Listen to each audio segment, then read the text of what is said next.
2026 சட்டமன்ற தேர்தலுக்கு இன்னும் ஒரு சில மாதங்களே இருக்கக்கூடிய நிலையில் எல்லா அரசியல் கட்சிகளும் அவர்களுக்கான கூட்டணியை உறுதி செய்ய தொடங்கி இருக்கிறார்கள். இந்த 2026 சட்டமன்ற தேர்தல் அப்படின்றது ஒரு 4 முனை போட்டியாக இருக்க போகிறது அப்படின்றது தான் எல்லாரும் சொல்லக்கூடிய ஒரு விஷயமா இருக்கு. இதில் திமுக, அதிமுக, தாவேக, நாம் தமிழர் கட்சி அப்படின்ற இந்த 4 கட்சிகளும் தான் களத்தில் இருக்க போகிறாங்க. இவர்கள் 4 பேருக்கு இடையில தான் போட்டி அப்படின்றதே இன்னைக்கு இருக்கக்கூடிய களமாக இருக்குது. இப்போ திமுகவை பார்த்தீங்க அப்படின்னா, திமுக 2019 அவங்க ஒரு மிகப்பெரிய ஒரு அலைன்ஸை அவங்க கட்டமைச்சு அந்த அலைன்ஸ் தொடர்ச்சியாக ஒவ்வொரு தேர்தலையும் வெற்றியை பெறுகிறது அப்படின்றத நம்ம ஒரு பக்கம் பார்க்குறோம். ரெண்டாவது பார்த்தீங்க அப்படின்னா, நேஷனல் டெமோக்ராட்டிக் அலைன்ஸ், தேசிய ஜனநாயக கூட்டணி. இப்போ நடக்கக்கூடிய சட்டமன்ற தேர்தல் அப்படின்றது அதிமுக தலைமையிலான பாஜக என்டிஏ அலைன்ஸ் அப்படின்னு சொல்கிறாங்க. இந்த அலைன்ஸினுடைய ஒரு பெரிய பொதுக்கூட்டம் நேற்று செங்கல்பட்டு மாவட்டம் மதுராந்தகத்தில் நடந்தது. அதில் பாரத பிரதமர் நரேந்திர மோடி கலந்து கொண்டு பேசியிருந்தார். இதில் பேசிய எடப்பாடி பழனிசாமி என்ன சொன்னார் அப்படின்னா, 210 தொகுதிகளில் நாங்கள் வெற்றி பெறுவோம், அதுவும் ஒரு பெரும்பான்மையான ஆட்சியை அமைப்போம் அப்படின்ற ஒரு நம்பிக்கையை அவர் தெரிவிச்சிருக்காரு. இதற்கு முன்பு திமுக அலைன்ஸ் பார்த்தீங்க அப்படின்னா, அவங்க என்ன சொல்லியிருந்தாங்கன்னா, 200 தொகுதிகளில் நாங்கள் வெற்றி பெறுவோம் அப்படின்றது அவர்களுடைய முழக்கமாக இருந்தது. தாவேகாவை பொறுத்தவரையில் இன்னும் விஜயை நம்பி எந்த அரசியல் கட்சியும் கூட்டணிக்கு வரலை அப்படின்றது தான் இன்றைக்கி இருக்கக்கூடிய ஒரு ஸ்டேட்டஸாக இருக்குது. நாம் தமிழர் கட்சியை பொறுத்தவரையில் அவர்கள் எந்த கட்சியோடையும் கூட்டணி கிடையாது அப்படின்றது தான் அவர்களுடைய நிலைப்பாடு.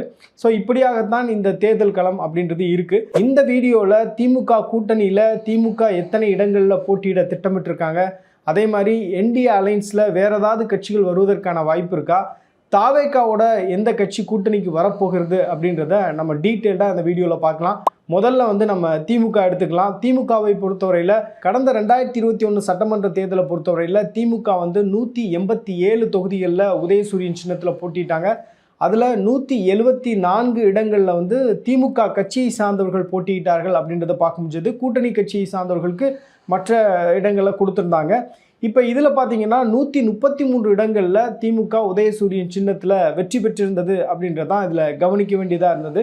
இப்போ இந்த முறையும் 187 தொகுதிகளில் உதயசூரியன் சின்னத்தில் போட்டியிடுவதற்கான வாய்ப்பு திமுகவுக்கு இருக்கா அப்படின்னு பார்த்தா அதில் ஒரு பெரிய கேள்வி இருக்குது அப்படின்றது தான் உண்மை. ஏன்னா இப்போதைக்கு வந்திருக்கக்கூடிய தகவல் அப்படின்றது என்ன அப்படின்னு பார்த்தீங்கன்னா, திமுகவை பொறுத்தவரையில் இந்த முறை திமுக எல்லோன் 164 இடங்களில் போட்டியிடுவதற்கான திட்டம் வச்சுருக்காங்க. 2021 பார்த்தீங்க அப்படின்னா அவங்க 174 இடங்களில் திமுக போட்டியிருந்தது. அதாவது திமுகவை சார்ந்தவர்கள் போட்டிட்டு இருந்தாங்க. உதயசூரியன் சின்னம் அடிஷ்னலாக யாராவது சீட் அதிகமாக டிமாண்ட் பண்ணுறாங்க அப்படின்னா அவங்கள்ட்ட நீங்கள் உதயசூரியன் சின்னத்தில் போட்டியிடுங்க. உதாரணத்துக்கு சொல்லணும் அப்படின்னா, மதிமுகவை சேர்ந்தவர்கள் அந்த மாதிரி போட்டிட்டாங்க. கொங்கு நாடு மக்கள் தேசிய கட்சி அந்த மாதிரி போட்டிட்டாங்க. இது மாதிரி நிறைய நம்ம சொல்லிகிட்டே இருக்கலாம். ஸோ அந்த மாதிரி இந்த முறையும் திமுகவால் பண்ணிட முடியுமா அப்படின்னு கேட்டால் அதில் ஒரு பெரிய ஒரு கேள்வி இருக்குது அப்படின்னு சொல்கிறாங்க.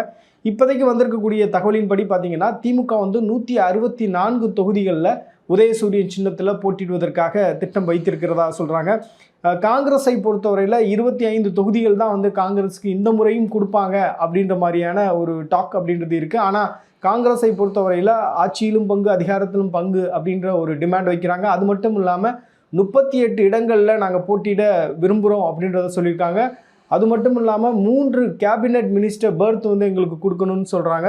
ஸோ இதெல்லாம் திமுக கொடுப்பார்களா அப்படின்றது ஒரு பெரிய கேள்வி. ஆனால் திமுகவுக்கு இந்த தேர்தலில் என்ன நெருக்கடி அப்படின்னா, இப்போ அவங்க ஒரு பெரிய ஒரு மெகா அலைன்ஸை பில்ட் பண்ணணும் அப்படின்றத பிளான் பண்ணிட்டாங்க. இந்த மெகா அலைன்ஸுக்கு நிறைய டிமாண்ட் இருப்பதற்கான வாய்ப்பு இருக்குது. உதாரணத்துக்கு சொல்லணும் அப்படின்னா, அந்த கூட்டணியில் இடம்பெற்றிருக்கக்கூடிய காங்கிரஸுக்கும் விடுதலை சிறுத்தைகள் கட்சிக்கும் இந்த மாதிரியான ஒரு எண்ண ஓட்டம் இருக்குது. அதாவது கடந்த முறை வாங்கிய தொகுதிகளை காட்டிலும் இந்த முறை அதிகமாக நம்ம கேட்டு பெறணும் அப்படின்ற ஒரு டிமாண்ட் அப்படின்றது உருவாகி இருக்குது. விடுதலை சிறுத்தைகள் கட்சியை கூட அவர் சமாளிச்சிடலாம். ஆனால் காங்கிரஸை பொறுத்தவரையில் ரொம்ப அவுட்ஸ்போக்கனாக இருக்காங்க. காங்கிரஸ் எங்களுக்கு அதிகாரமும் வேணும், நாங்கள் 25 சீட்டுக்கெல்லாம் செட்டில் ஆக மாட்டோம் அப்படின்றத ரொம்ப வெளிப்படையாக சமூக வலைதளங்கள்லையும் சரி, ஊடகங்கள்லையும் சரி பேச தொடங்கியிருக்காங்க. ரீசெண்டாக பார்த்தீங்க அப்படின்னா, ஜனவரி 17ஆம் தேதி 41 காங்கிரஸ் கட்சியை சேர்ந்த முக்கியமான உறுப்பினர்கள், சட்டமன்ற நாடாளுமன்ற உறுப்பினர்கள் எல்லாமே ராகுல் காந்தி, மல்லிகார்ஜுன கார்கே டெல்லியில் போய் சந்திச்சாங்க. அவர்கள்ட்ட ஆலோசனை நடத்தினாங்க, அவர்களுடைய ஒப்பீனியன் எல்லாம் ஷேர் பண்ணாங்க அப்படின்றது எல்லாமே நமக்கு தெரியும். ஸோ இந்த மாதிரியான ஒரு நெருக்கடி அப்படின்றது திமுகவுக்கு இருக்குது அப்படின்றது ஒரு பெரிய பிரச்சனையாக இருக்குது.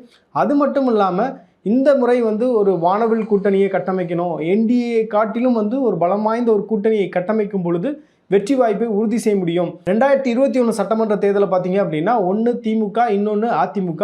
அதிமுகவை பொறுத்தவரையில் 10 வருஷம் ஆட்சியில் இருந்தாலும் கூட அவர்களால் வந்து 65 தொகுதிகள் வந்து வெற்றி பெற முடிந்தது. கூட்டணியாக சேர்த்து வந்து 75 தொகுதிகள் வரையும் அவர்களால் வந்து வெற்றி பெற முடிஞ்சது. அதற்கு முக்கியமான காரணம் என்ன அப்படின்னு பார்த்தீங்கன்னா திமுக எதிர்ப்பு அப்படின்றதும் இங்கே தமிழ்நாட்டில் வந்து வேரூன்றி இருக்குது அப்படின்றதும் நம்ம கவனிக்க வேண்டியது இருக்குது.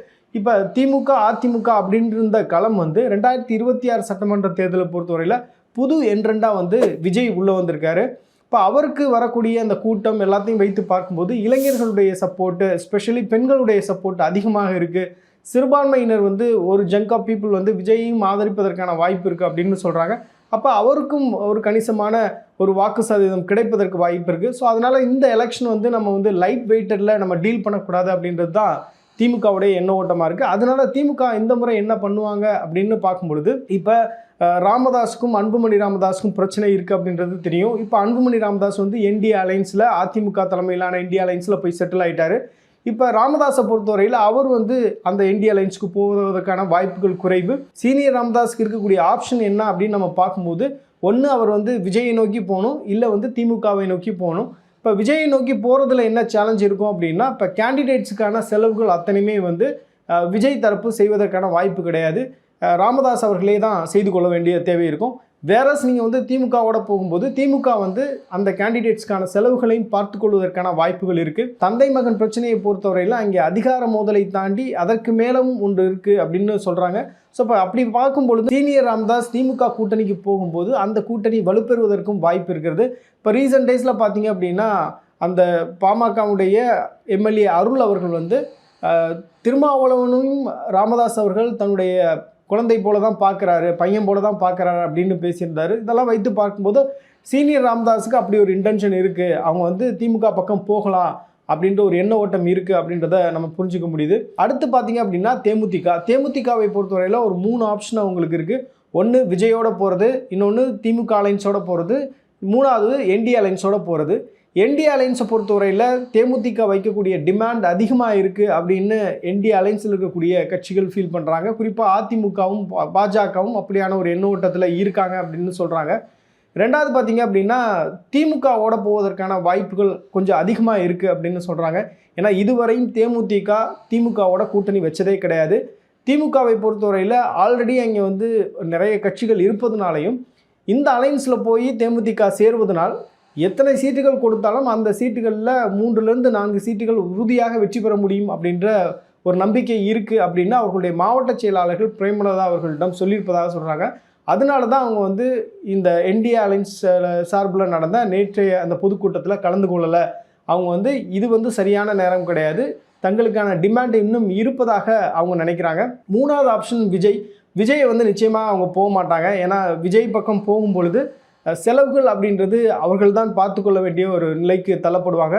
பொதுவாக சிறிய கட்சிகளை பொறுத்தவரையில் தேர்தல் நேரங்களில் அவர்களுக்கு சில எதிர்பார்ப்புகள் இருக்குது. அந்த எதிர்பார்ப்புகளை பூர்த்தி செய்யக்கூடிய கட்சியாக தாவேக்கா இன்னைக்கு இல்லை அப்படின்றது தான் யதார்த்தமான உண்மை. இப்போ நம்ம திமுக பற்றி டீட்டெயில்டாக பேசிட்டோம், அதே மாதிரி தேமுதிக, அதே மாதிரி பாமக இவர்களுக்கு இருக்கக்கூடிய ஆப்ஷன்ஸை பற்றியும் நம்ம பேசிட்டோம்.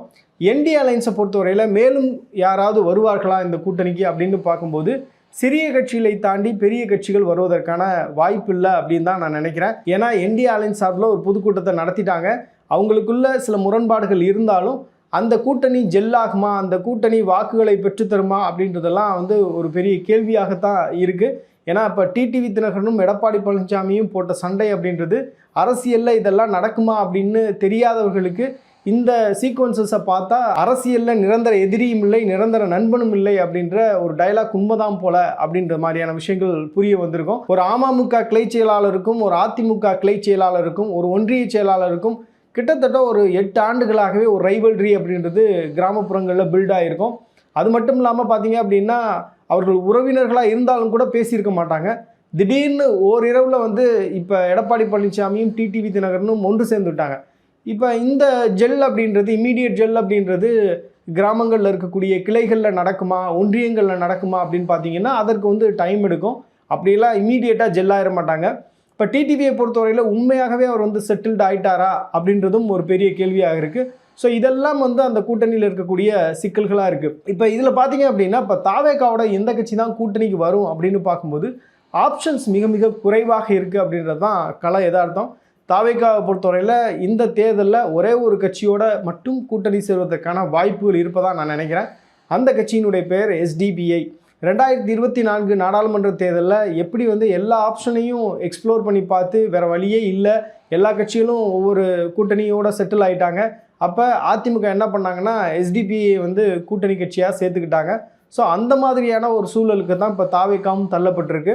SDPI பொறுத்தவரையில் அவங்களுடைய ஃபஸ்ட் ஆப்ஷன் அப்படின்றது DMK தான்.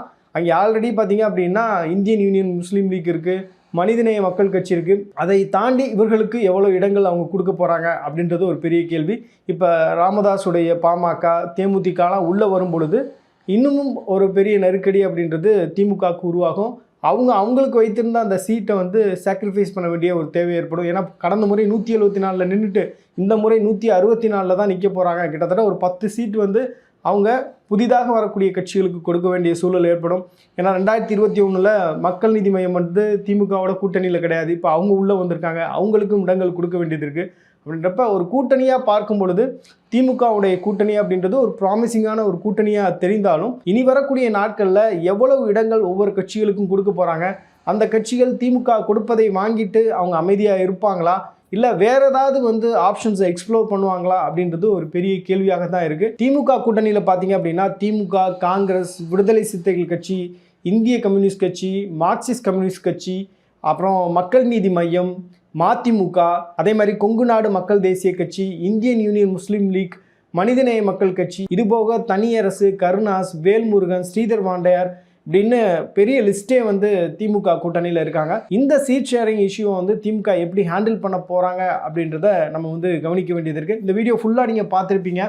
திமுகவுடைய இலக்கு அப்படின்றது 200 இருக்குது. அதிமுக தலைமையிலான NDA இலக்கு 210 இருக்குது. தாவேகாவை பொறுத்தவரையில் 234 தொகுதிகள்லையும் நாங்கள் வந்து மக்களோட கூட்டணி வைக்கிறோம் அப்படின்னு அவங்க வந்து ஒரு முழக்கத்தை சொல்கிறாங்க. இந்த வீடியோ முழுமையாக பார்த்துருப்பீங்க. பர்செப்ஷன் பாலிடிக்ஸில் வந்து எந்த கூட்டணி ரொம்ப ஸ்ட்ராங்காக இருக்குது அப்படின்னு நீங்கள் நினைக்கிறீங்க அப்படின்றத கமெண்ட் செக்ஷனில் சொல்லுங்கள்.